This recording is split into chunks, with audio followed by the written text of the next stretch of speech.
नमस्कार। आज बात करेंगे सूर्य के राशि में परिवर्तन के प्रभावों के संदर्भ में। सूर्य का गोचरीय परिवर्तन होने जा रहा है 13 अप्रैल 2024 दिन शनिवार की रात में 11:19 पर चैत्र शुक्ल पक्ष पंचमी तिथि। कहां से? देवगुरु बृहस्पति की राशि मीन से भूमि भवन वाहन सेना सेनाध्यक्ष सेनापति पुलिस बल आग ऊर्जा के कारक ग्रह मंगल की राशि मेष में। अग्नि तत्व कारक ग्रह सूर्य अग्नि तत्व कारक ग्रह की राशि मेष में जब प्रवेश करते हैं तो सूर्य अपनी उच्च स्थिति को प्राप्त करते हैं। सूर्य क्या है? सूर्य पिता माना जाता है। सूर्य पिता है, आंख है, आत्मा है, ज्ञानोदय है, ऊर्जा है। धैर्य व्यक्ति में कितना होगा यह सूर्य पर निर्भर करता है। किसी कार्य में रुचि कितनी है यह सूर्य पर निर्भर करेगा। आत्मविश्वास कितना है, पराक्रम कैसा है, और तपस्या अर्थात किसी कार्य को लेकर के कितना श्रम कर पाते हैं यह सूर्य की स्थिति पर निर्भर करता है। लोक सेवा, सरकारी नौकरी, ये सब सूर्य के कारक तत्व हैं, अधीन है। ऐसे में जब सूर्य उच्च राशि में गोचर आरंभ करेगा या गोचर करेगा तो अपने सभी कारक तत्वों में शुभ प्रभाव और पूर्ण प्रभाव दे पाएगा। तो ऐसे में क्या प्रभाव होगा अगले एक महीने तक?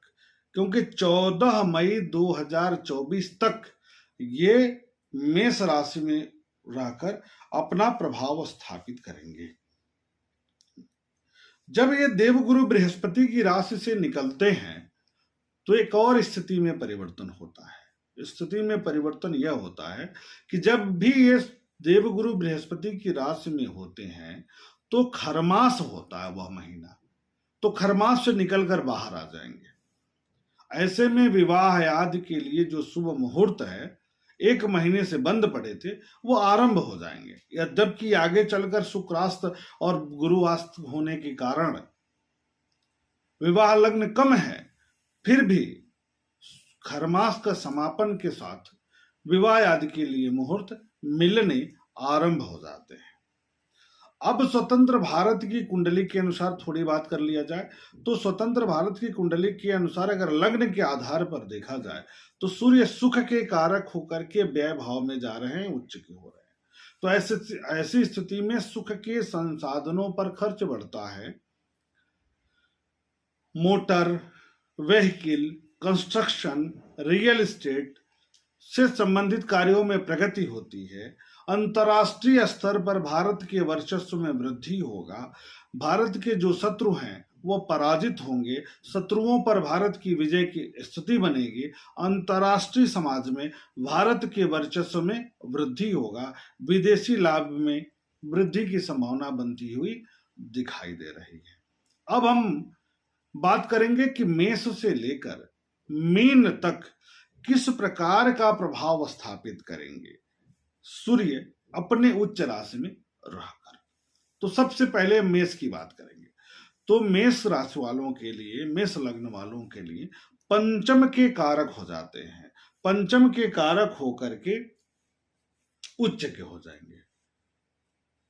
ऐसे में पंचम भाव, संतान भाव, अध्ययन अध्यापन का भाव, बुद्धि का भाव, विवेक का भाव जागृत होगा, तीव्र होगा। तो बौद्धिक क्षमता के आधार पर कार्यों में प्रगति की स्थिति बनेगी। व्यक्तित्व में वृद्धि होगा। व्यक्तित्व की में एक ऊर्जा की फीलिंग आएगी, ऊर्जा की स्थिति बनेगी।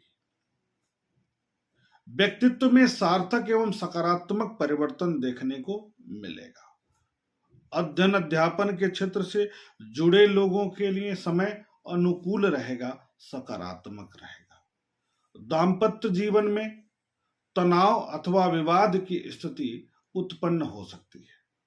प्रेम संबंधों में सामान्य अवरोध की स्थिति उत्पन्न हो सकती है। साझेदारी के कार्यों में प्रगति की संभावना बनती हुई दिखाई देगी। धार्मिक कार्यों में रुचि बढ़ता हुआ दिखाई दे रहा है। अब हम वृषभ की बात करेंगे।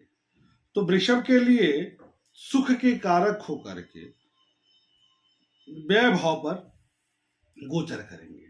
तो गृह और वाहन सुख में वृद्धि की स्थिति बनती हुई दिखाई दे रही है। दूरस्थ यात्राओं का योग बनता हुआ दिखाई दे रहा है। आंखों की समस्या के कारण तनाव संभव है। ईचिंग हो जाए या कोई और समस्या हो जाए, चश्मे का नंबर बढ़ जाए, इस तरह की स्थितियां उत्पन्न हो सकती हैं। लेकिन शत्रुओं पर विजय होगा। प्रतियोगी परीक्षाओं में विजय की स्थिति बनेगी। सकारात्मक परिवर्तन हो सकता है। पुराने रोगों का शमन होगा। रोग ऋण शत्रु पराजित हो जाते हैं। माता के सुख में वृद्धि की स्थिति दिखाई दे रही है। कार्यों में भाग्य का साथ मिलेगा। सुख के संसाधन में वृद्धि की स्थिति दिख रही है। सुख के संसाधन बढ़ेंगे। अब हम मिथुन की बात करेंगे। तो पराक्रम के कारक होकर उच्च के हो रहे हैं, तो बड़ी अच्छी बात है। पराक्रम में सकारात्मक वृद्धि होगा। सामाजिक दायरे में वृद्धि होगा। भाई बहनों तथा मित्रों के सहयोग सानिध्य में वृद्धि होती दिखाई दे रही है।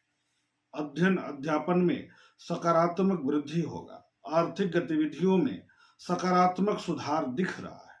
नौकरी व्यवसाय में परिवर्तन की स्थिति दिख रही है। सरकारी तंत्र से लाभ की स्थिति दिखाई दे रही है। पैतृक लाभ की संभावना दिख रही है। संतान पक्ष से लाभ की स्थिति दिखाई दे रही है सकारात्मक रूप से। अब हम कर्क की बात करेंगे। तो कर्क के लिए क्या हो रहा है? धन संबंधित कार्यों में प्रगति होगा। क्यों? क्योंकि धनेश है, धन के कारक हैं। धनेश होकर के उच्च के हो रहे हैं, तो बहुत अच्छी स्थिति है। राजकीय पद प्रतिष्ठा सम्मान के लिए समय अनुकूल है। सीने की तकलीफ में वृद्धि संभव है। बीपी की यदि शिकायत है पहले से, तो इस बीच में सतर्क रहना है, क्योंकि ब्लड प्रेशर बढ़ सकता है। पारिवारिक कार्यों में सकारात्मक वृद्धि देखने को मिलेगा। सकारात्मक परिवर्तन होगा। गृह एवं वाहन सुख में वृद्धि की संभावना दिख रही है। माता के स्वास्थ्य को लेकर चिंता की स्थिति बनेगी। नौकरी तथा व्यवसाय में और प्रतिष्ठा में, जहां पर नौकरी कर रहे हैं वहां पर आपको सामाजिक प्रतिष्ठा, कार्यस्थल पर प्रतिष्ठा बढ़ती हुई दिखाई देगी।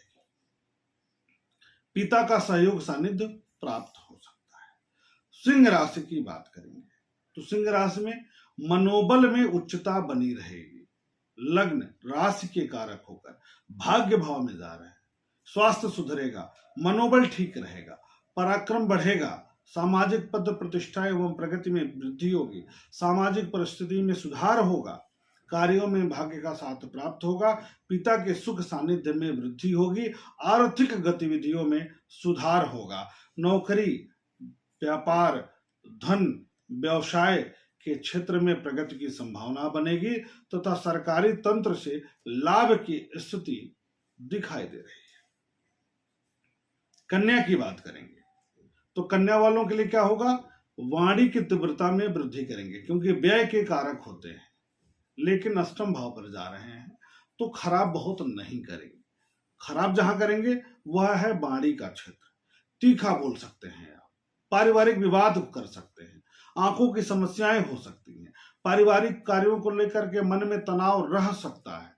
पेट और पैर की समस्या में थोड़ी सी दिक्कत हो सकती है, तनाव दे सकता है। स्वास्थ्य के कारण अचानक खर्च बढ़ सकता है। मन में उलझन की स्थिति बनी रह सकती है। यात्रा की स्थिति बन सकती है, लेकिन वाणी पर नियंत्रण ज्यादा जरूरी है इस गोचरी परिवर्तन के प्रभाव से देखा जाए तो। तुला की बात करेंगे हम। तो आर्थिक गतिविधियों में सुधार की स्थिति बनेगी। क्यों? क्योंकि लाभेश होते हैं और उच्च के हो रहे हैं। तो आर्थिक गतिविधियों में सुधार होगा, व्यापारिक गतिविधियों में सुधार होगा, व्यापारिक लाभ बढ़ने की संभावना है, व्यापारिक विस्तार की स्थिति बन सकती है, व्यक्तित्व में निखार आएगा, लेकिन झल्लाहट भी बढ़ेगा। दाम्पत्य जीवन में तनाव की स्थिति उत्पन्न हो सकती है, प्रेम संबंधों में टकराव या तनाव की स्थिति हो सकती है, साझेदारी के कार्यों में सकारात्मक लाभ संभव है, प्रगति हो सकती है। विशेष करके सरकारी व्यक्ति से यदि साझेदारी करेंगे तो आपके लिए लाभ की स्थिति बन सकती है।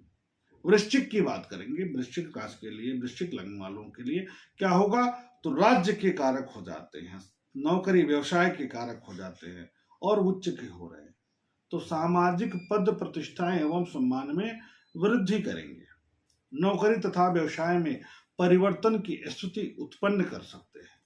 यदि नौकरी बदलना चाहते हैं और आप वृश्चिक राशि के हैं तो आप बदलिए, आप प्रयास जरूर करिए। सरकारी क्षेत्र से जुड़े हुए हैं तो पदोन्नति के आसार, अगर आप पदोन्नति रुका हुआ है तो इस बीच में बल मिल सकता है, हो सकता है पदोन्नति का लेटर आपको मिल जाए। आंखों की समस्या में वृद्धि की संभावना है, यात्रा खर्च में वृद्धि संभव है, शत्रुओं पर विजय की स्थिति बनेगी, मुकदमा आदि में सकारात्मक निर्णय संभव है, पुराने रोगों से मुक्ति की स्थिति बनती हुई दिखाई दे रही है।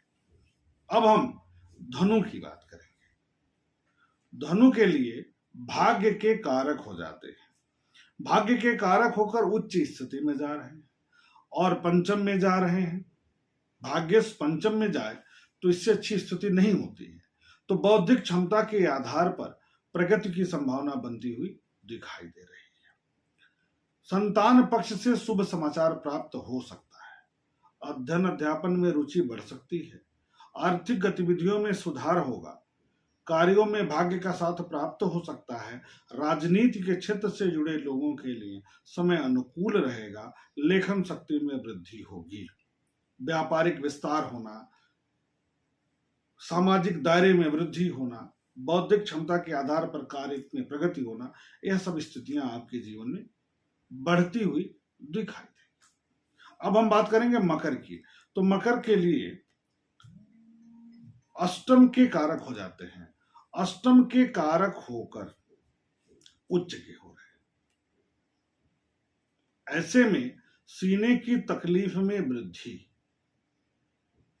घबराहट, बीपी के कारण सुख में कमी संभव है, माता के स्वास्थ्य को लेकर चिंता, घरेलू कार्यों में खर्च की स्थिति, सरकारी तंत्र से जुड़े लोगों में सामान्य तनाव की संभावना, स्वास्थ्य के कारण सुखों में कमी महसूस हो सकती है, नौकरी तथा व्यवसाय के स्थल पर तनाव की संभावना है, परिश्रम में अवरोध की स्थिति बनती हुई दिखाई दे रही है। कुंभ की बात करेंगे तो सामाजिक प्रतिष्ठा, सम्मान, सामाजिक पद, सामाजिक दायरे में वृद्धि की स्थिति बनेगी, भाई बहनों तथा मित्रों का सहयोग सानिध्य लाभ प्राप्त हो सकता है, जीवन साथी से लाभ की संभावना, प्रेम संबंधों में सुधार की स्थिति, साझेदारी के कार्यों में लाभ की स्थिति, वैवाहिक कार्यक्रम में सकारात्मक प्रगति की संभावना, पिता के सहयोग में वृद्धि एवं कार्यों में भाग्य का साथ प्राप्त होगा। परंतु आप में तीव्रता थोड़ी सी बढ़ेगी सोशल लेवल पर, तो कंट्रोल करके विचार करके यदि काम करेंगे तो सामाजिक दायरे में सकारात्मक रूप से वृद्धि दिखाई देगी। मीन की बात करेंगे तो मीन के लिए बहुत सकारात्मक प्रभाव उत्पन्न नहीं करते, रोग के कारक होकर के उच्च के हो रहे हैं और द्वितीय भाव में जा रहे हैं, तो वाणी की तीव्रता में वृद्धि हो जाएगी, तीखा बोलने लगेंगे, स्ट्रेट फॉरवर्ड बोलने लगेंगे, जो नहीं बोलना वो बोलने लगेंगे, इसलिए थोड़ा सा सावधान रहने की आवश्यकता है वाणी के क्षेत्र से। पारिवारिक कार्यों के कारण तनाव हो सकता है, शत्रुओं पर विजय की स्थिति बन सकती है, परिवार में किसी के साथ शत्रुता हो सकती है, किसके कारण, वाणी के कारण, तो धैर्य रखना है। पेट और पैर की समस्या तनाव दे सकता है, आंखों की समस्या से कष्ट हो सकता है, पुराने रोग समाप्त हो सकते हैं, कार्यस्थल पर तनाव की संभावना है और प्रतियोगिता में विजय की स्थिति बनती हुई दिखाई दे रही है। इस प्रकार मेष से लेकर मीन राशि तक सूर्य महाराज क्या प्रभाव स्थापित करेंगे, इसकी चर्चा हुई। अब हम नए विषय को लेकर पुनः उपस्थित होंगे। तब तक के लिए नमस्कार।